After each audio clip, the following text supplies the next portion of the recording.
লাথি খায়া ইমাম হুসাইনের শরীরের শক্তি নাই, আর কোনো যখন কথা নাই, হুসাইন রাদিয়াল্লাহু তাআলা একটা কথায় ডাক দিয়া বলে, সীমা রে, ও সীমা। ওই দিক থেকে জয়নুল আবেদিন কিন্তু কান্দে। সীমা রে, ও সীমা, আমার বুকে লাথি মেরে দিয়েছ,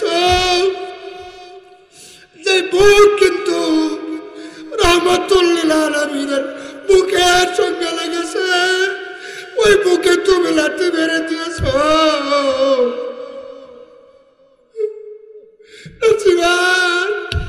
এই বুক দুনিয়ার অন্য সাধারণ জায়গায় লাগে নাই, আমার নবী রহমাতুল লিল আলামিনের বুকের সঙ্গে লেগেছিল, সেই বুকে তুমি লাথি মেরে দিয়েছ। সীমারের দয়া যখন হয় না, এক পর্যায়ে সীমা আমার নবীর নাতি হুসাইনের গলার উপরে যখন ছুরি চালায় দেয়, এক পর্যায়ে ডাক দিয়ে বলে, সীমা রে, নবীর বুকের সঙ্গে বুক লেগেছিল, ওই বুকে লাথি মারিয়াও তোমার দয়া পায় নাই।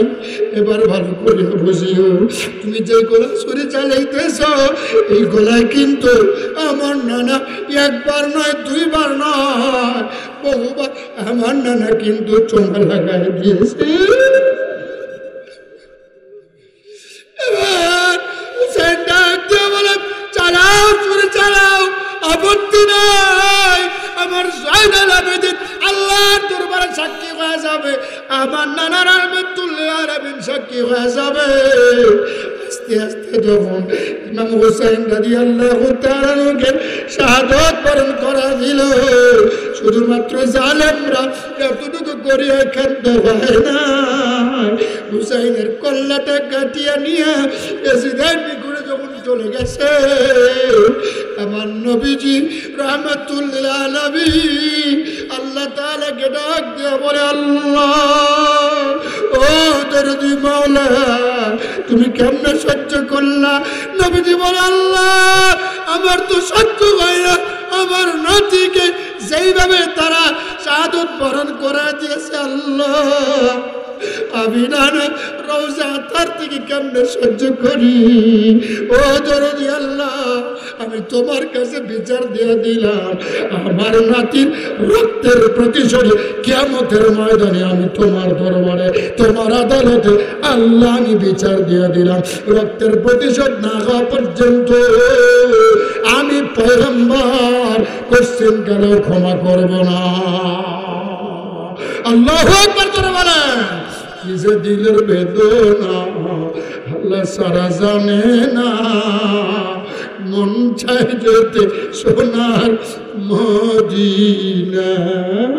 যারা মদিনা যেতে চায়, দিলটা একটু মদিনার দিকে দিয়া চক্ষুটা বন্ধ করিয়া, আল্লাহর বান্দারা চক্ষুটা একটু বন্ধ করিয়া ওই সবুজ গম্বুজের নিচে আমার নবীজি শুয়ে রয়েছে, ওই নবীর দিকে মুতাওয়াজ্জ হয়ে একটু চোখের পানি ছেড়ে দিয়া আল্লাহর দরবারে কান্দেন আর বলে, আল্লাহ, তোমার বন্ধুর দিদার ভিক্ষে চাই, আল্লাহ, একটু জোরে যাবেন, আল্লাহ, হয় না জোরে যাবেন, আল্লাহ, আল্লাহ, তোমার নবীর দিদার ভিক্ষা দান করে দাও, আল্লাহ, নবীর দিদার দিয়ে আমাদের করে দাও। আল্লাহ বলে, পয়গম্বর, তোমার নাতির জন্য নাম রেখে দাও হাসান। এবার আমার মাবুদ মাওলা জান্নাতের মধ্যে সুন্দর একটা নাম আমার আল্লাহ রাব্বুল আলামিন লিখে দেওয়ার জন্য বললেন, ওই জান্নাতের মধ্যে লিখে দাও হাসান শব্দটা লিখে দাও। আল্লাহু আকবার জোরে গান। আর একটা কথা বলি তাহলে, এবার দেখেন, জান্নাতের মধ্যে যতগুলা বালাখানা থাকবে, সকল বালাখানায় প্রত্যেক খুঁটিতে খুঁটিতে আমার বন্ধু আপনার নজর যেখানেই পড়বে, প্রত্যেক খুঁটি বলেন ঘর করতে লাগলে পিরাল লাগে কি লাগে না? আরো জোরে আওয়াজ দেবেন, লাগে কি লাগে না? ঘর করতে লাগলে পিলার লাগে। আপনার সৌন্দর্য করেন খুঁটিতে, সৌন্দর্য করেন সাইডে, সৌন্দর্য করেন ছাদে। আমার বন্ধুরে নিচের দিকটা আপনারা কত রকমের কত নকশা করেন। আমাদের টাকা পয়সা কম জন্যে আমরা কিন্তু নকশা করি না। যেই এলাকার টাকা পয়সা বেশি সেই এলাকার মসজিদটা আপনারা দেখবেন কত রকমের কত নকশা আছে, কত রকমের কত সুন্দর সুন্দর লেখা রয়েছে। আপনারা বলুন তো দেখি ভাই, আপনারা সুন্দর নকশা সুন্দর লেখা রাখেন কোন জায়গায়? যেই জায়গায় মানুষের নজর আগে পড়বে এমন জায়গাতে তো সুন্দর ডিজাইন করেন, ঠিক কিনা জোরে বলেন? ছাদের উপর কিন্তু ডিজাইন করেন না, নিজে আপনারা ডিজাইন করেন, সাইড দিয়া করেন, পিলার দিয়া করেন, কত সুন্দর সুন্দর ডিজাইন করতেছেন বন্ধু।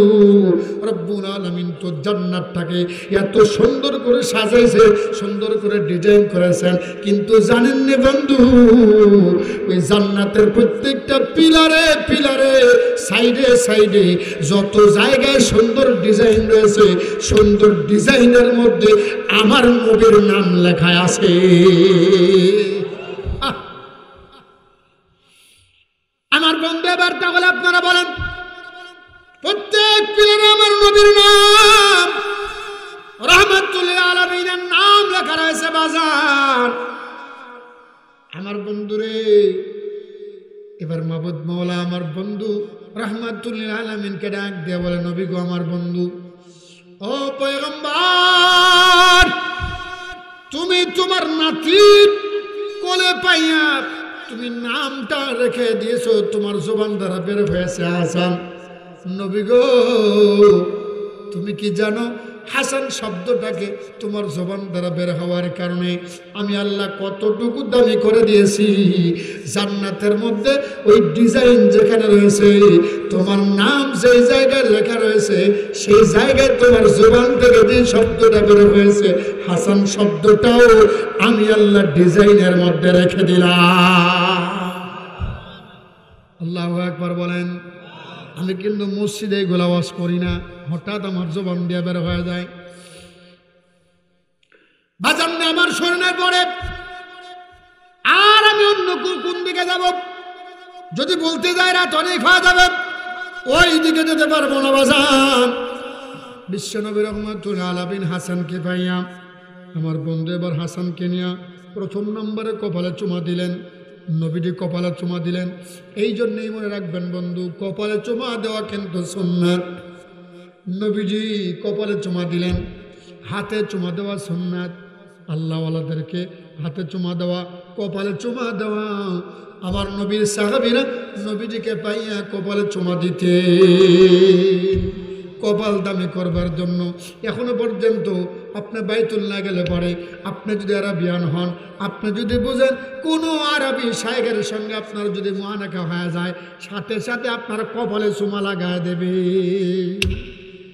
আল্লাহু আকবার বলে। এই জন্য শুনেন, আলেমের সাথে গেলে, আলেমের সাথে থাকলে কত সুযোগ পাওয়া যায়, কত সুযোগ পাওয়া যায়। আমি কয়েকবার, কারণ আমি তো ওই কলাম তো, আমি তো ওই আশা নিয়ে ওই দিল নিয়ে গেছি।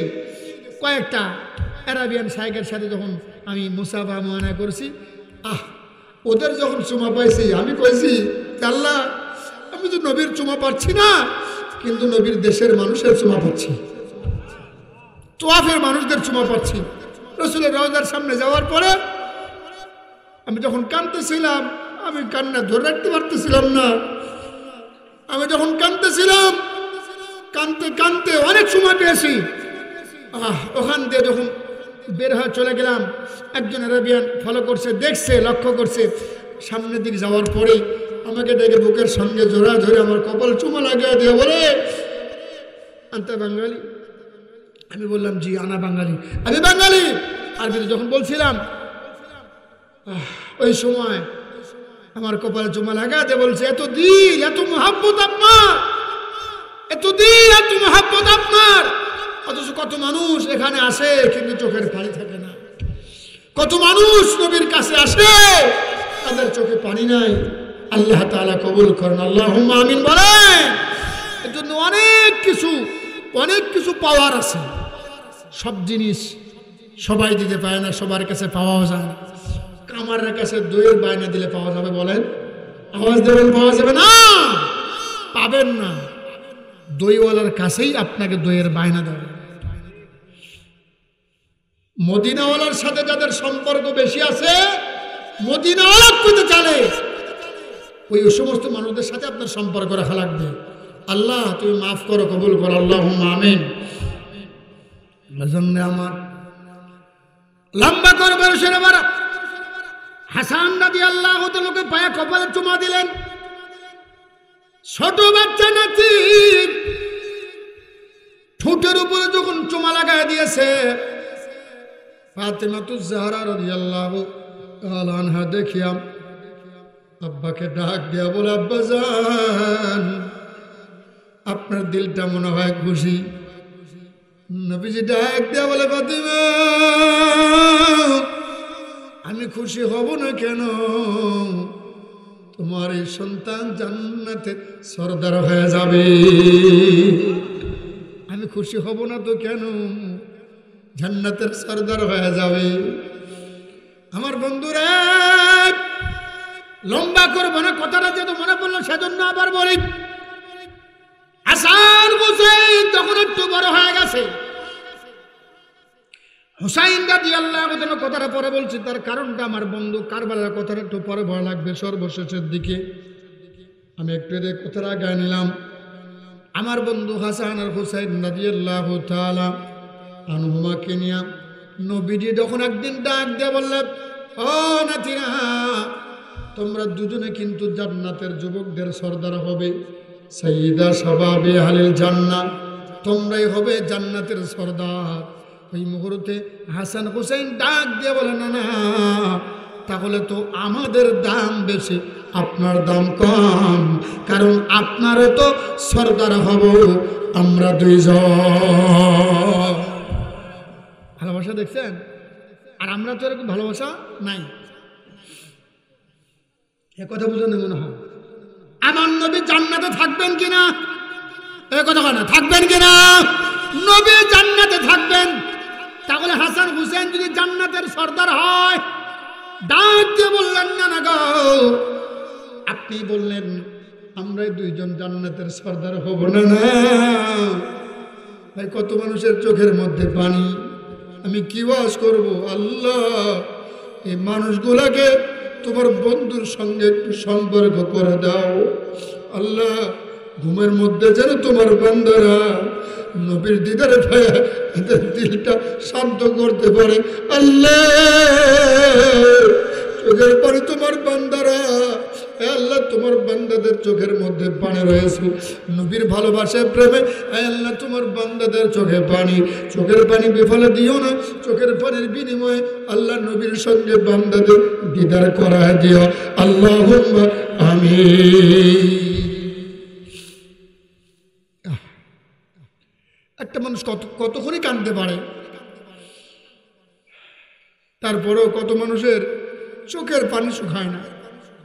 কাঁদতেই পারে, নিজের আত্মীয়র জন্য কান্দে না, নবীর কথা শুনলে ঠিক থাকতে পারে না।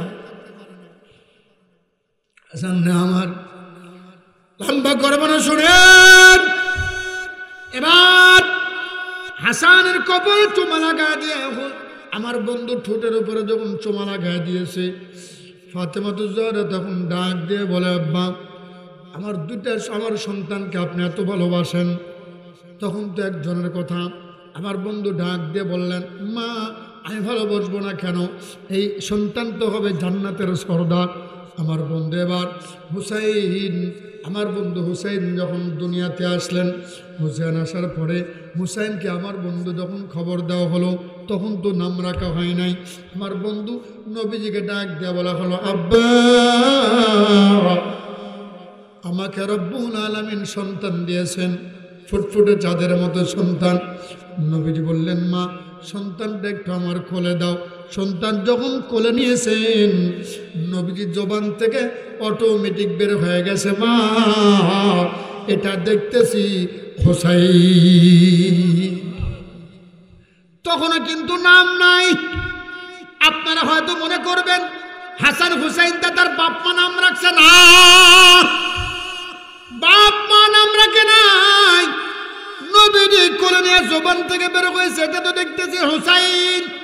নবীর জবান থেকে যখন বের হয়ে গেছে আমার বন্ধুরে, হুসাইন শব্দের অর্থ হলো সুন্দর, আদরের সুন্দর বা সুন্দরটা ছোট, আগেরটা ছিল বড়, পরেরটা হলো ছোট।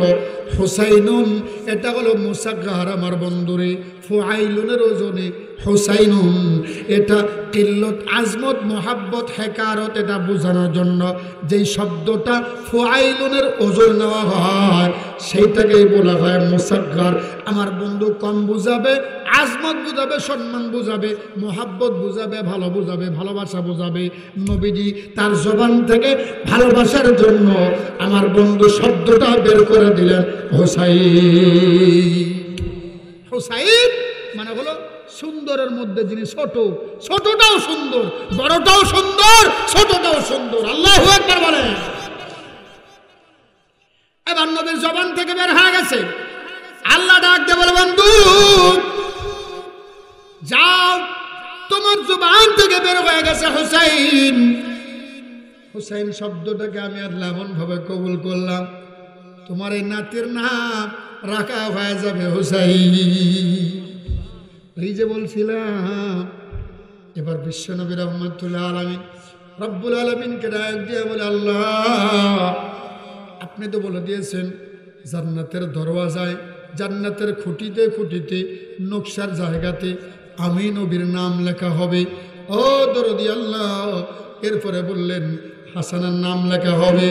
নবী গো, সাথে কি আর কারো নাম লেখা যায়?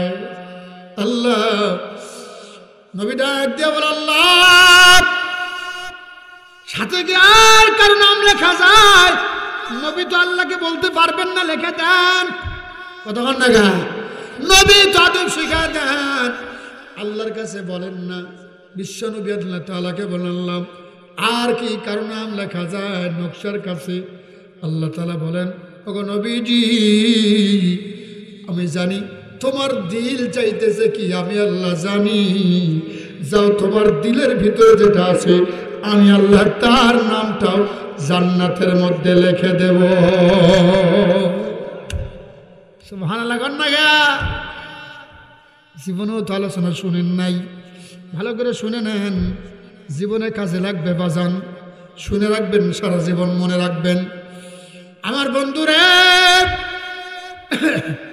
বিশ্বনবী রহমতুল্লাহ আলামিন তখন ডাক দেব আল্লাহ, আল্লাহু আলিমুম বিযাতিস সুদূর, মাবুদ মাওলা আমার দিলের ভিতরে কি আছে আপনি সেটা জানেন গো মাওলা। এবার রব্বুল আলামিন বললেন পয়গম্বর দিলের ভিতরে যেটা আছে তার নামটাও লিখে দেব। নবীজি আল্লাহ তাআলাকে বলেন আল্লাহ দিলের ভিতরে কি নাম একটু আমাকে শোনায় দেন। এ কিন্তু আছে, তারপর আবার বলেন, কারণ আমার বন্ধু যাকে বেশি ভালোবাসে তার নামটা শুনতেও কিন্তু ভালো লাগে, যাকে বেশি আদর করে তার নামটা শুনতেও বড় ভালো লাগে। আমার বন্ধুরে এবার নবীজি আল্লাহর, আমার বন্ধু আল্লাহর কাছ থেকে নামটা শুনবেন জন্য ডাক দিয়ে বললেন আল্লাহ আমার দিলের ভিতরে কার ভালোবাসা আছে আপনি একটু বলেন তো দেখি। সঙ্গে সঙ্গে ডাক দিয়ে বলে ওগো নবীজি, তুমি চাইতেছো তোমার ওই নাতি হুসাইনের নামটাও যেন জান্নাতের মধ্যে লেখা হয়ে যায়। আমি আল্লাহ বলে দিলে হাসানের নামও থাকবে যেখানে, হুসাইনের নামটাও থাকবে সেখানে। তুমি আমার বন্ধু, তোমার নামটা দিয়ে আমি আল্লাহ জান্নাতটাকে সুন্দর করে সাজাইছি। জোরে জোরে কান মারহাবা লিল্লাহি তাকবীর। আমার বন্ধু যে যাকে ভালোবাসে তাকে কিন্তু সেই জিনিসটা দিয়ে সাজায়। আমি কয়েকদিন আগে বগুড়াতে গিয়েছিলাম ঘরটা সুন্দর করে সাজানোর জন্য। ওই যে আমার সাথীরা কিন্তু রয়েছে, আমি কিন্তু আমার বন্ধু ইঞ্জিনিয়ারকে সাথে নিয়ে যাইতেছিলাম, মেকানিকের সাথে নিয়ে যাইতেছিলাম, ইলেকট্রিশিয়ানকে সাথে নিয়ে গিয়েছিলাম। আমার সফর সঙ্গে যে আছে ওকে আল্লাহ তাআলা অনেক গুণ দিয়ে দিয়েছে। হাফেজও আবার এই দিকের দুনিয়ার অনেক কাজগুলোও জানে, ইলেকট্রিশিয়ানও। তাকে নিয়ে যখন গেলাম দোকানে কত রকমের সুন্দর সুন্দর বাল্ব দেখাইছে, সুন্দর সুন্দর জিনিস দেখাইছে, কিন্তু দুইটা জিনিস দেখে আমার জানটা খুশি হয়ে গেছে। আমি ওরা বললাম, ইমরান, যতগুলা বাল্ব দেখাইছো, যতগুলা জিনিস দেখাইছো, এর চাইতে আমার কাছে দুইটা জিনিস সুন্দর লাগছে। একটা বাল্বে লেখা আছে আমার আল্লাহর নাম, আর এক বাল্বে লেখা আছে আমার নবীর নাম। আমি আমার ঘরটাকে আল্লাহ আর নবীর নাম দিয়ে সাজাবো। সামনে নিয়ে বলছি। আমার বন্ধুরা বলছিলাম, তাহলে এবার বলেন, আমি দুনিয়ার সাধারণ একটা পোষা মানুষ, দুর্বল মানুষ, আমার কাছে যদি আমার নবীর নাম দিয়ে ঘর সাজানোটাকে যদি ভালো লাগে, এবার বলেন তাহলে দুনিয়ার সাধারণ বাল্বটার কত রকমই সুন্দর হবে। দুনিয়ার পোষা বাল্ব যার কোনো গ্যারান্টি নেই, কোন সময় ফিউজ হয়ে যাবে, নষ্ট হয়ে যাবে। জান্নাতের মধ্যে রব্বুল আলামিন তার বন্ধুর নামটা এত সুন্দর করে লাগবে, এত সুন্দর করে চমকাইতে থাকবে, জীবনও কোনোদিন এত সুন্দর আপনি দেখেন না। তার নামটা এত সুন্দর, তার চেহারাটা কত সুন্দর হবে। এ ভাই, একটু কল্পনা করেন, যার নামটা এত সুন্দর, তার চেহারা কত সুন্দর হতে পারে। আল্লাহ এই সুন্দর চেহারাটা আমাদেরকে দেখার তৌফিক দাও। আল্লাহুম্মা আমিন, জোরে বলেন আল্লাহুম্মা আমিন। একটু আল্লাহর কাছে চাবেন, আল্লাহর কাছে চাবেন, আর যখন চাবেন দুটো হাতে একটু পারলে এরকম করে দিন। এরকম করে চাওয়ায় মহব্বত একটু বেশি আছে। আমার বলছি, এবার যখন হুসাইনকে নবীজির কোলে দেওয়া হলো, বিশ্ব নবী রাহমাতুল্লাহ আলামিন হুসাইনকে কোলে নিয়ে নবীজি প্রথমে নাম, ওই তো জবান দিয়ে হুসাইন শব্দ বের হয়ে গেল। আল্লাহ রাব্বুল আলামিন বলে দিলেন, বন্ধু তোমার নাতির নামটা হুসাইন রেখে দাও।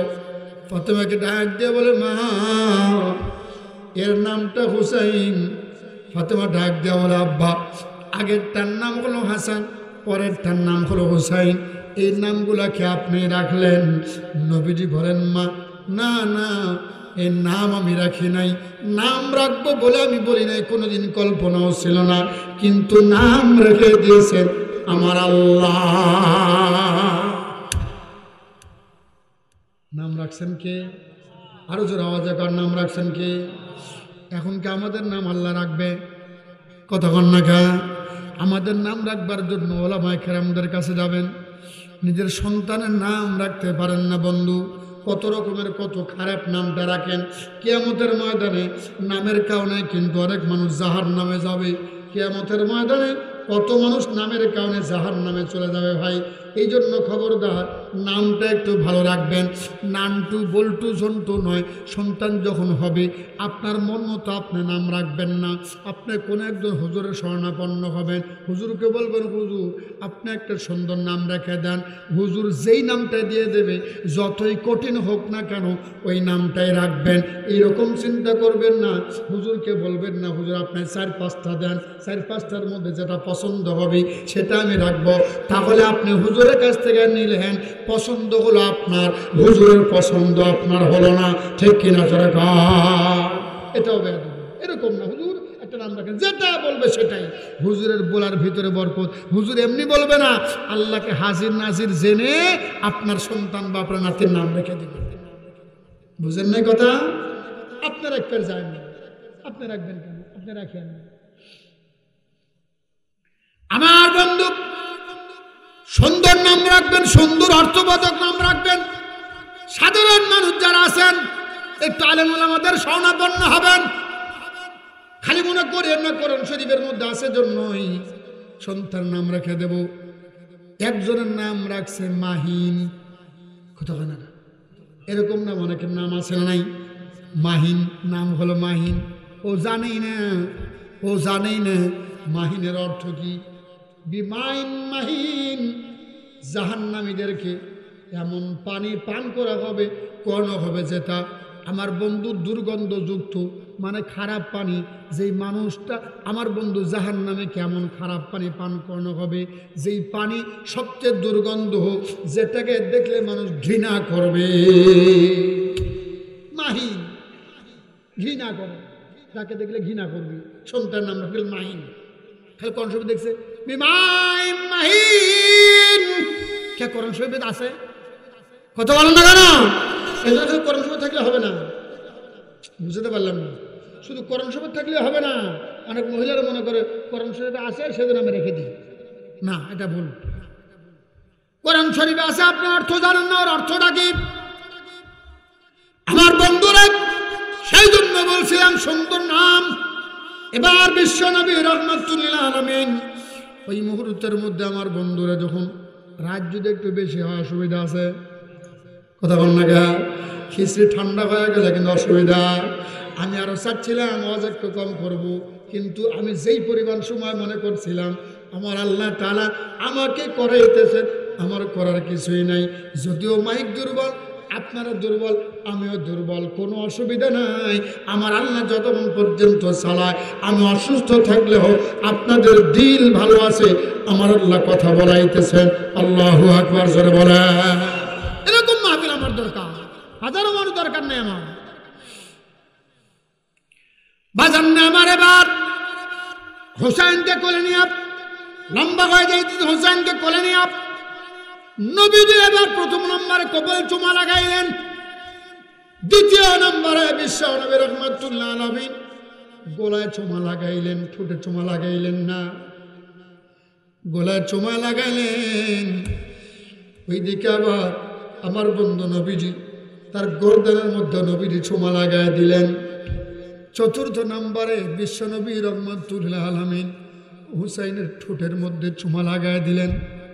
হুসাইনের ঠোঁটে চুমা লাগাই দিয়া নবীজি দুইটা হাত এরকম করে ধরিয়া নবীজি কয়েকবার চুমা লাগায় দেয়। ডান হাতে একবার লাগায়, বাম হাতে একবার লাগায়। যেমন আমরা আমাদের সন্তানগুলোকে কিন্তু হাতেও চুমা দেই, পায়েও চুমা দেয়, ঠিক কিনা জোরে কান? এটা হলো আদর করিয়া বাজার নে আমার। এবার বিশ্ব নবী রাহমাতুল্লাহ আলাইহি যখন চুমা লাগায় দিলেন, আমার বন্ধুরা এই চুমা লাগানোর কথাটা আপনারা সারা জীবন মনে রাখবেন। নবীজি হাসানকে চুমা লাগাইছিলেন কয় জায়গায়? ভুলে গেছেন?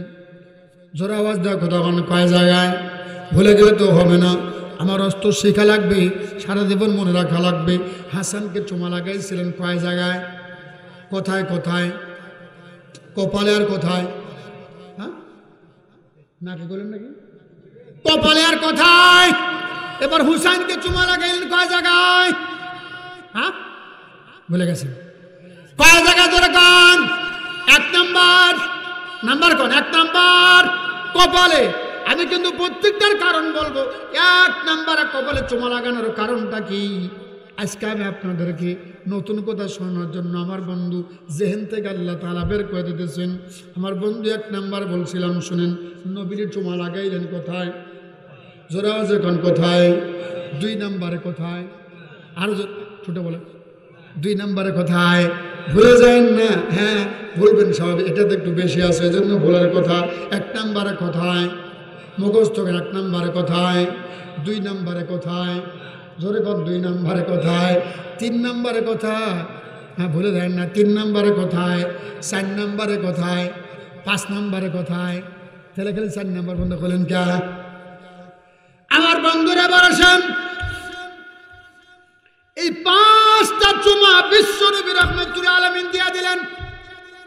ওই যে মা ওই দিক থেকে দেখতেছেন, আব্বাকে ডাক দেয়া বলে, আব্বা যান, সারা জীবন কারবালা শুনছেন, যেটা জানেন ওটাতে বেশি সময় নেব না আমি, কিন্তু যেটা জানেন না ওইটা একটু জানার দরকার আছে। কিতাব মোতালা করে আপনাদেরকে জানা দিচ্ছি, ইমাম হুসাইনকে শহীদ করা হয়েছে, সবাই তো আমরা জানি। এজিদের বাহিনী শহীদ করছে, ঠিক কিনা জোরে গান? ওটা সংক্ষিপ্ত করে বলবো, কিন্তু যেগুলো জানেন না একটু জানা দেওয়ার জন্য বলছি। সোহাদায়ে কারবালার ভিতরে এই কথাগুলো কিন্তু বলতে হয় আমার বন্ধু। আমি তো এর জন্যই বলছি, আমি যদি পরিপূর্ণ বলতে চাই 4টা দিন 3 ঘন্টা করে সময় দিয়েও আমি শেষ করতে পারবো না। আমি কিন্তু মাঝখানে কথা বাদ দিয়া বলছি, আপনারা বুঝতেছেন না, মনে হয় সিরিয়াল মতো বলতেছেন না, অনেকগুলো কথা রয়েছে, সময় নেই, বলতে পারবো না। এবার বলছিলাম ওই দিক থেকে মা দেখতেছেন আমার বন্ধু আব্বাকে ডাক দিয়ে বলে, বুঝছেন তো, মা মানে হযরতে ফাতিমাতুজ জাহরা হাসান হুসাইনের মা, হুসাইন রাদিয়াল্লাহু তাআলার মা। ওই দিক থেকে দেখিয়া আমার বন্ধু আব্বা জানকে ডাক দিয়া বলেন, মানে নবীজিকে ডাক দিয়া বলেন, আব্বা জান, ওগো প্রাণের বাবা, ও আব্বা, আমি দেখলাম আমার আগের সন্তানটাকে আপনি চুমা দিয়েছেন কয় জায়গায়, 2 জায়গায় চুমা দিয়েছেন, কিন্তু আমার এই সন্তানটাকে আপনি 5 জায়গায় চুমা দিলেন কেন? বুঝি আমার বড় ছেলের চাইতে এই ছেলেটাকেই মনে হয় বেশি ভালোবাসে। আমার বন্ধু হুসাইন একটা ভাই ছিল, তার নাম ছিল বলে মুহসিন, ওর নাম কিন্তু আমরা অনেকে জানি না। হাসান হুসাইন আর একটার নাম কি? মুহসিন। জনগণ কি? আর আমরা নাম মানে কি? মুহাসিন। ওই দিক থেকে খেয়াল করে, মুহাসিন কই? আসলে মুহাসিন না, নাম কি? মুহসিন। জনগণ নাম কি? নাম রাখা লাগবে মুহসিন, কিন্তু আমরা নাম রাখি মুহাসিন। বুঝি না তো সাধারণ মানুষ, যে ওই যে হুজুরের কাছে যাই নাই, খালি শুনছি হাসান আছে, হুসাইন আছে, মোহসেন আছে। এবার মোহসিনটা আমরা সুন্দর করে বলতে পাই না জন্য আমরা খালি বলি মুহাসিন। ঠিক কিনা জনগণ? মুহাসিন নাম রাখেন আমরা, মুহাসিন, মুহাসিন আলম, মুহাসিন না, মোহসেন আলম। আমার আবার অনেকে ভুল বলতে বলতে বলে গেছে হাসান হুসাইন না বলে কয় হাসাইন হুসাইন। এক বক্তা আগে কত হাসাইন হুসাইন, হাসাইন হুসাইন না, হাসান আর হুসাইন। আল্লাহু আকবার গণ, সুন্দর সহি শুদ্ধ করে বলতে বাজান্নে আমার লম্বা না। এবার এই মুহূর্তের মধ্যে সঙ্গে সঙ্গে মা ডাক দিয়ে বলে, বাপ, আমার এই সন্তানের 5টা জায়গায় আপনার চুমা দিলেন কেন? আমার এই সন্তানটাকে বুঝে আপনি বেশি ভালোবাসেন। নবীজি ডাক দিয়ে বলে, মা, তোমার এই সন্তানটাকে বেশি ভালোবাসির জন্য না, তোমার এই সন্তানের প্রতি আমি নবীর দিলের মোহব্বত, দিলের দরদ কেন জানি বেড়ে যায়, সেই কারণটা তোমাকে এখন বলা যাবে না। মা, তুমি সহ্য করতে পারবে না। যদি বলি মা তুমি সহ্য করতে পারবে না, অতএব তোমার কাছে আমি সন্তানের নানা পশ্চিমকালেও আমি তোমাকে বলিয়া তোমার দিলের ভিতরে কষ্ট দেব না। মা কোনোদিন কষ্ট সহ্য করতে পারবে না, এজন্য নবীজি বলেন না। আমার বন্ধু এবার বলছিলাম, আস্তে আস্তে যখন বড় হয়ে গেলেন হাসান রাদিয়াল্লাহু তাআলা, ওইদিকে হুসাইন রাদিয়াল্লাহু তাআলা বড় হয়ে গেছেন।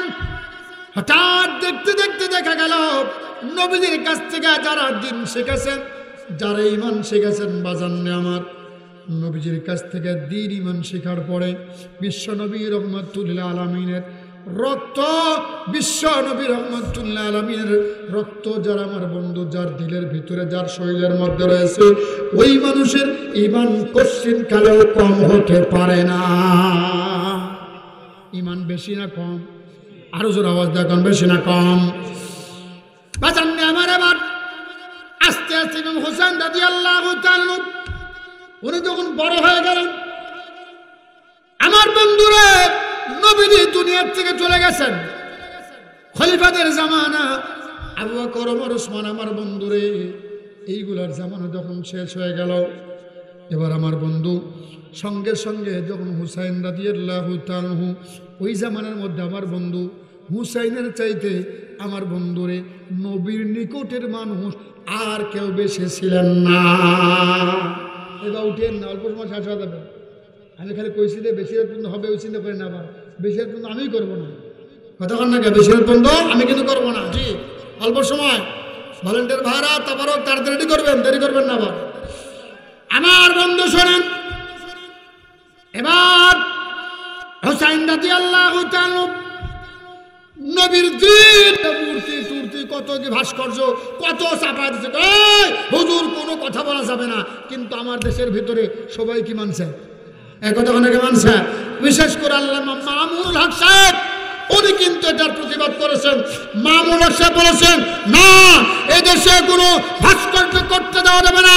মুসলিম বিশেষ করিয়া ইসলামী স্থাপনা যেগুলো রয়েছে, ইসলামী স্থাপনার কাছে পশ্চিমকালেও কোনো মূর্তি, কোনো ভাস্কর্য রাখতে দেওয়া হবে না, প্রয়োজনে জীবন দিব। ঠিক না ভিতরে বলেন। মামুন সাহেব কঠিন বক্তব্য দিয়েছিলেন, কিন্তু দেশের আরো অনেক মানুষেরা পাশে বাবা যা করে করুক তো, সরকার যা করে লুক করে থাকি আমরা। আমি বুঝাইতেছি এই জামানা ওই জামানাটা বুঝাই দেওয়ার জন্য বলছি, তাই বলা সরকারের বিরোধ করার জন্য বুঝাচ্ছি না। আমি শুধু বুঝাইবো ওই জামানার সাথে এই জামানার মিল কতটুকু অজান্য আমার। কিন্তু এমন একটা মুহূর্তে এমন এখন হয়ে গেছে, 1 ঘন্টার মধ্যে যেই মূর্তি ভাঙার জন্য মামুনুল হক সাহেব জেলে গিয়েছিলেন, বাজান্য আমার কত আলেম ওলামারা, হাজারো আলেম ওলামা যারা জেলে গিয়েছিল আমার বন্ধু। কিন্তু আল্লাহ তাআলা কি করলেন, ওই মামুনুল হক সাহেবকে জেলখানার থেকে বের করে দিয়ে দিলেন আমার বন্ধু। এরপরে এদেশের ছাত্র জনতা এমন একটা অবস্থান তৈরি করে দিল, 1 ঘন্টার মধ্যে ওই মূর্তিগুলা ছাত্র জনতাই পরিষ্কার করে দিয়েছে। যেটা আমরা আলেমরা ভাঙ্গার চাচ্ছিলাম, নামাজিরা ভাঙ্গার চাচ্ছিলাম, এখন নামাজি লাগে নাই, বেনামাজিরা ভেঙে ফেলাচ্ছে। মানে আল্লাহ এক এক সময় এক একজনকে কাজ করায় না। এটা আপনারা খুশি না বেজার? আরো ধরেন খুশি না বেজার? কি রে বা, হাজিরা হজ করতে যাবি, ওটিও মূর্তি। নাউজুবিল্লাহ। হ্যাঁ, বিচারের যেখানে মানে কার্যালয় যেখানে বিচার করা হবে, ওই জায়গাতেও ন্যাংটা মূর্তি। আস্তাগফিরুল্লাহ, নাউজুবিল্লাহ। কি দেশ? গ্রিক দেবীর মূর্তি ছিল, দেবীর মূর্তি। বাংলাদেশের বিচারে যেখানে দাড়িপাল্লা দেওয়াই ছিল, নিক্তি দেওয়া ছিল, সেখানে আবার গ্রিক দেবীর মূর্তিও ছিল। নাউজুবিল্লাহ। এটার বিরোধিতা আলেম ওলামা করছে। জাতীয় ঈদগাহ ময়দান থেকে দেখাই যাবার, মানে আগে নজর করবে ওইটা, মূর্তি দেখে তোমার নামাজ পড়ো। আল্লাহ তাআলা হেফাজত করেছেন, আল্লাহুম্মা আমিন বলেন। আমার বন্ধু সেদিকে বলার জন্য বলছি না আমি, এবার দেখা গেল ওই কথার জন্য বলছিলাম।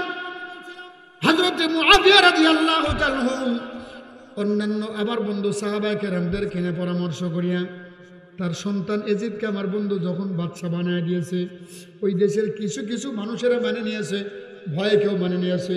কিন্তু আমার নবীর নাতি, যার ভিতর নবীর রক্ত রয়েছে আমার বন্ধুরা চলমান, ওই নবীর নাতি কোশ্চেন কালেও ফাসেক ফুজ্জার আমার বন্ধুরে খারাপ মানুষকে কোশ্চেন কালেও নেতা হিসাবে, আমির হিসাবে মানতে পারে না। ঠিক কিনা যারা বলেন? এটা তো আগের থেকেই উনি বলছেন, কোশ্চেন কালেও হবে না, তার হাতে বায়াত গ্রহণ করবে না। তখনকার সিস্টেম হলো আমির যে হবে তার হাতে বায়াত গ্রহণ করতে হবে, তার সেই খলিফার হাতে বায়াত গ্রহণ করা লাগবে। এখন সবাই বায়াত গ্রহণ করে না। এখন সবাই যখন বায়াত গ্রহণ করে না, ওদিক থেকে হুসাইন বললেন না, তার হাতে বায়াত গ্রহণ করা হবে না। হুসাইন তখন দাঁড়ায় গেছে, কেন খারাপ মানুষের হাতে মুসলমানরা বায়াত গ্রহণ করতে পারে না, মুসলমানরা বায়াত গ্রহণ করবে ইমানদারের কাছে। ঠিক তবে যারা বলেন যে নামাজ পড়ে না, মদ খায়, নেশাগ্রস্ত অবস্থা থেকে যায়, সে কি করে মুসলমানদের বাদশা, মুসলমানদের খলিফা হতে পারে? এটা প্রতিবাদ করলেন। এই প্রতিবাদের সঙ্গে, উনি তো মদিনায় ছিলেন, প্রতিবাদের সঙ্গে সেই সময়ে ওই যে কুফা এলাকা, ইরাক, ইরান যে এলাকা বলা হয়, হ্যাঁ, যেখানে কিন্তু হযরত আলী রাদিয়াল্লাহু তাআলা আনহুকে নিয়ে এসে শহীদ করা হয়েছিল। বুঝেন নাই কথা? সেই এলাকার মানুষের কথা বলছে কিন্তু। তো ওখান থেকে নিয়ে তারা সেই এলাকার মানুষ বললো যে না, আমরাও এজিদের হাতে বায়াত গ্রহণ করব না, আমরা বায়াত গ্রহণ করব আলীর হাতে। আল্লাহু আকবার বলেন। কারণ আলীর হাতে যারা বায়াত, কি বলে, হুসাইনের হাতে, হুসাইন এর হাতে বায়াত গ্রহণ করব। তো হুসাইন হাতে বায়াত গ্রহণ করবে যারা, এরা তো 1 নাম্বার ইমানদার। ঠিক কিনা জনগণ? তাদের ইমান বেশি, শক্তি বেশি, ইমানের শক্তি। আর অন্যরা ভয়ে কেউ কেউ হয়ে গেছে ওইদিকে। বাজান্য আমার লম্বা না, এবার বলছিলাম ওই যে মানুষগুলা কুফার থেকে আমার বন্ধুরা যখন চিঠি পাঠানো হলো, এখন তো মোবাইল আছে, মিনিটের মধ্যে, সেকেন্ডের মধ্যে সরাসরি কথা বলা যায়। তখন তো এইরকম ছিল না আমার বন্ধুরে। 1 মাস 2 মাস সময় লাগতো আমার বন্ধু। এবার যখন কুফার থেকে চিঠি পাঠানো হয়েছে আমার বন্ধু ইমাম হুসাইন রাদিয়াল্লাহু তাআলার নিকটে, হুসাইন রাদিয়াল্লাহু তাআলা চিঠি যখন আমার বন্ধুরে পাইলেন, চিঠি পাওয়ার পরে দেখলেন আমার বন্ধু দেখতেছেন কুফার লোকজন এজিদের হাতে বায়াত গ্রহণ করবে না, এজিদের হাতে বায়াত গ্রহণ করবে না, এজিদকে প্রত্যাখ্যান করেছে। তারা হুসাইনের হাতে বায়াত গ্রহণ করবে, তারা হক, তারা সঠিক, তারা সত্য, তারা সত্যের উপর রয়েছে, তারা আল্লাহর দরবারে জান্নাতে যেতে চায়। এবার হুসাইন তো চাইতেছে আরে ওই যে নবীর যে চিন্তা, জীবন যাবে, আমার জীবন দেওয়া হলেও মানুষ যেন ভালো পদে আসে সেই চিন্তা করব। হুসাইন তো সে নবীর নাতি, হুসাইনের মধ্যে সেই চিন্তা এসে গেছে আমার জীবন যায় যাক, তারপরেও যেহেতু মানুষের আগ্রহ দেখাইছে ওই মানুষগুলোর কাছে আমাকে গিয়া ওই মানুষগুলোকে আমার হাতে বায়াত গ্রহণ করা লাগবে। এটা কিন্তু ক্ষমতা নেওয়ার জন্য নয়, মানুষের ঈমানকে ঠিক রাখার জন্য। ঠিক কিনা যারা কয়? ক্ষমতার জন্য না, আবার মনে করে ক্ষমতার জন্য বোঝা গেছে। অনেকে মনে করে হুসাইনের মধ্যে মনে ক্ষমতার লোভ ছিল, ক্ষমতার লোভে না, কথা বলে না, ক্ষমতার লোভে নয়, ঈমান বাঁচানোর জন্য। ভালো মানুষ চাইতেছে, ভালো মানুষেরা ভালো হওয়ার জন্য চাইছে, ভালো মানুষকে নেতা মানবে সেজন্য। আমার বন্ধু এবার ইমাম হুসাইন রাদিয়াল্লাহু তাআলা লম্বা নয়, তার ভাইকে পাঠিয়ে দিলেন যে বাস্তবিকই তারা আমার হাতে বায়াত গ্রহণ করবে কিনা, তুমি একটু যাও। আমার বন্ধু এবার আমার আগে তো বলছি যাইতে আসতে যাইতে 1 মাস, আসতে 1 মাসের সময় লেগে যায়। ভাইরা আমি তো আসি নাই, তোমরা কিন্তু আমাকে নিয়ে আসছো, আমার হাতে বায়াত গ্রহণ করবে জন্য তোমরা কিন্তু আমাকে নিয়ে আসছো, কিন্তু এখানে আসার পরে তোমাদের অবস্থা উল্টা দেখতেছে, কারণটা কি? সঙ্গে সঙ্গে আমার বন্ধুরে কেউ কোনো কথা বলে না। ওদিক থেকে একজন ডাক দিয়া বলে, হুসাইন জীবন যদি বাঁচাইতে চাও এখান থেকে তুমি মদিনায় চলে যাও। হুসাইন ডাক দিয়া বলে, না,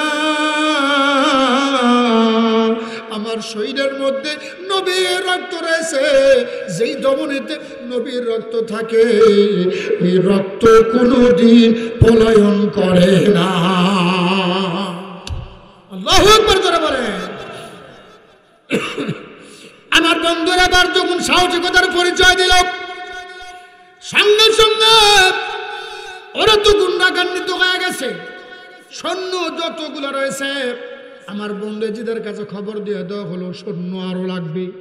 এরা মাত্র 72 জন, তা আবার মহিলা, ছোট শিশু বাচ্চা পর্যন্ত রয়েছে। আমার বন্ধুরে ওই দিক থেকে যখন কথা বলতে যাই দিলের ভিতরে কেন জানি ব্যথা লাগে, দরদ লাগে।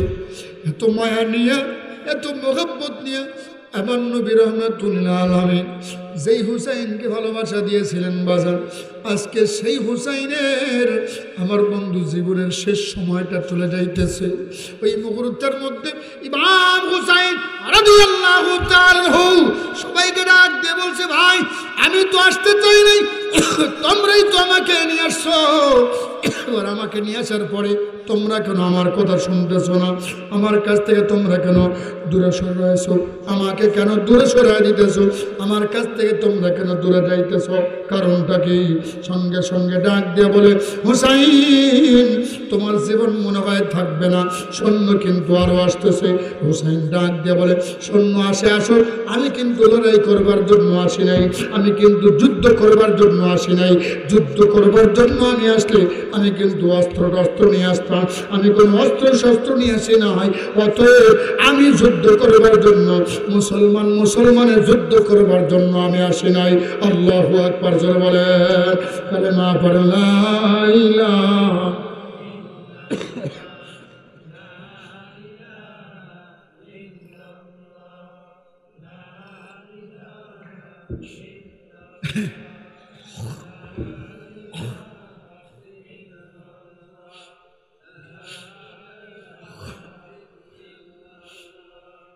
লা ইলাহা ইল্লাল্লাহ।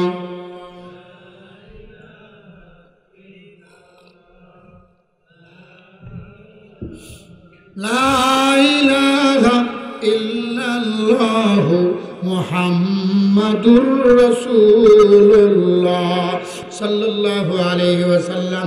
আমার বন্ধু লম্বা নয়, এবার হুসাইন কোন কথাই যখন শুনি না, সঙ্গে সঙ্গে তাদেরকে তখন ডাক দিয়ে বলল, ভাই আমি কিন্তু যুদ্ধ করবার জন্য আসি নাই। আমার বন্ধু এবার যুদ্ধ যখন কোনো কিছুই হয় না, দেখা গেল রাত্রিবেলায় যখন নামাজ শুরু হয়ে যায় তখন সবাই নামাজে দাঁড়ায় যায়, কিন্তু নামাজের ইমামতি করবে কে?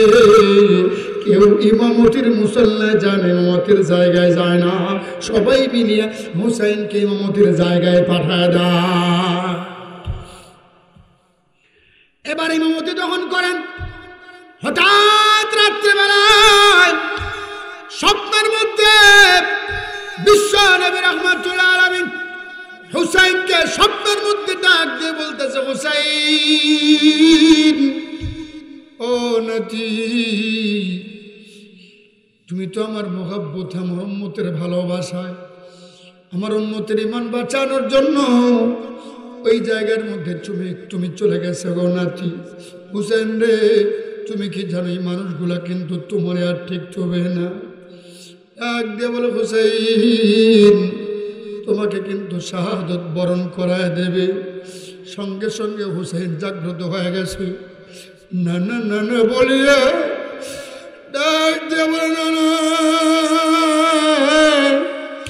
ও প্রাণের না না, বহুদিন হলে আপনারা দেখি নাই গো না। আপনি কি বললেন গো না, আমারে শহীদ করে দেবে। এক দিয়ে বলে, না শহীদ হলেও হয় গো না, কিন্তু আপনার উম্মতকে বাঁচানোর জন্য আমি কারবালার ময়দানে শহীদ হয়ে যাব। কারবালার ময়দান থেকে আমি হুসাইন পলায়ন করব না। উম্মতকে বাঁচানোর জন্য উম্মতের ফিকির নিয়ে এবার আমার বন্ধু এই স্বপ্নটা হুসাইন যখন দেখেছে, ওই দিক থেকে আমার বন্ধুরা আরো কয়েকজনকে বিশ্ব নবী রাহমাতুল্লাহ আলামিন যখন দেখায় দিলেন, এক একজনকে এক এক রকম স্বপ্ন দেখায় দেয়।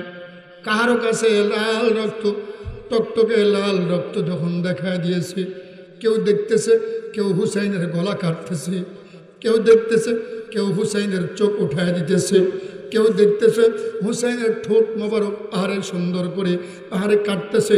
এক একজনকে এক এক রকম স্বপ্ন দেখেছে।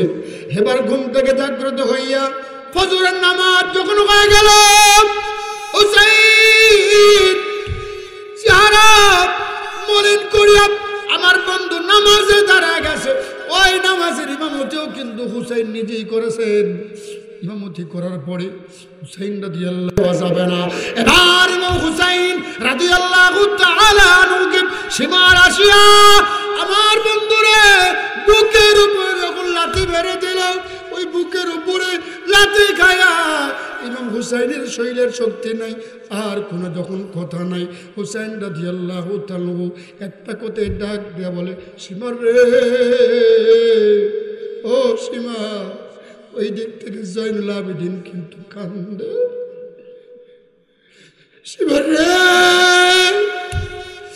ও সীমা, আমার বুকে লাথি মেরে দিয়েছ, যে বুক কিন্তু রাহমাতুল্লিল আলামিনের বুকের সঙ্গে লেগেছে, ওই বুকে তুমি লাথি মেরে দিয়েছ।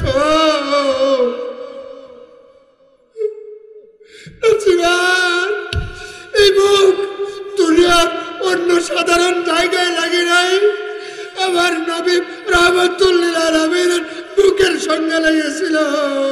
সেই বুকে তুমি লাথি মেরে দিয়েছ। সীমারের দয়া যখন হয় না, এক পর্যায়ে সীমা আমার নবীর নাতি হুসাইনের গলার উপরে যখন শরীর চালায় দেয়, এক পর্যায়ে ডাক দিয়ে বলে, সীমার রে, নবীর বুকের সঙ্গে বুক লেগেছিল, ওই বুকে লাথি মারিয়াও তোমার দয়া হয় নাই। এবার ভালো করে বুঝিও, তুমি যে গলা ছুরি চালাইতেছ, এই গলায় কিন্তু আমার নানা একবার নয়, দুইবার নয়, বহুবার আমার নানা কিন্তু চোঙা লাগাই দিয়েছে। এবার হুসাইন ডাক দিয়ে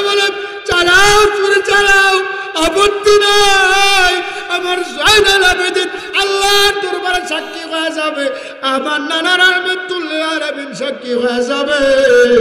আস্তে আস্তে যখন ইমাম হুসাইন রাদিয়াল্লাহু তাআলাকে শাহাদাত বরণ করা দিল, শুধুমাত্র জালেমরা এতটুকু করিয়া খাদ্য হয় না, হুসাইনের কল্লাটা কাটিয়া নিয়ে এসিদের নিকটে যখন চলে গেছে, আমার নবীজি রাহমাতুল্লিল আলামিন আল্লাহ তাআলাকে ডাক দিয়ে বলে, আল্লাহ ও দরদি মাওলা, তুমি কেমনে সহ্য করলা?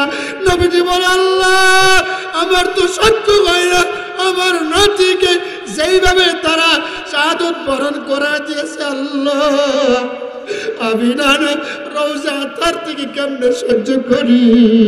ও দরদি আল্লাহ, আমি তোমার কাছে বিচার দিয়ে দিলাম, আমার নাতির রক্তের প্রতিশোধ কিয়ামতের ময়দানে আমি তোমার দরবারে, তোমার আদালতে আল্লাহ আমি বিচার দিয়ে দিলাম। রক্তের প্রতিশোধ না হওয়া পর্যন্ত আমি পয়গম্বর কোশ্চেন কেন ক্ষমা করব না। আল্লাহু আকবার করে বলেন, কি যে দিলের বেদনা আল্লাহ সারা জানে না, মন চাই যেতে সোনার মদিনা।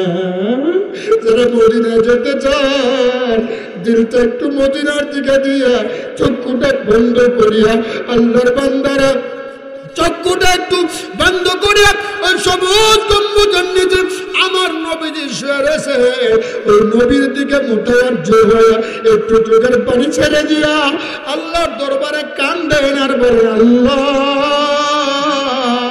তোমার বন্ধুর দিদার ভিক্ষে চাই, আল্লাহ একটু জোরে যাবেন, আল্লাহ হয় না, জোরে যাবেন, আল্লাহ আল্লাহ তোমার নবীর দিদার ভিক্ষা দান করে দাও, আল্লাহ নবীর দিদার দিয়ে আমাদের কলিজা ঠান্ডা করে দাও। জোরে জোরে কর আল্লাহুম্মা আমিন। কালেমা পড়লা ইলাহা ইল্লাল্লাহ, জোরে লা ইলাহা ইল্লাল্লাহ, সবাই লা ইলাহা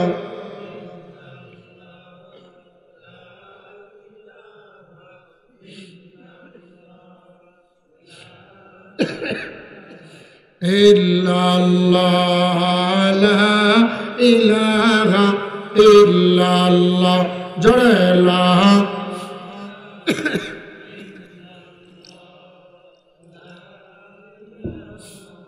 ইল্লাল্লাহ, লা ইলাহা ইল্লাল্লাহ, জোরে লা ইলাহা ইল্লাল্লাহ, লা ইলাহা ইল্লাল্লাহ, লা ইলাহা ইল্লাল্লাহ, মুহাম্মাদুর রাসূলুল্লাহ সাল্লাল্লাহু আলাইহি ওয়াসাল্লাম।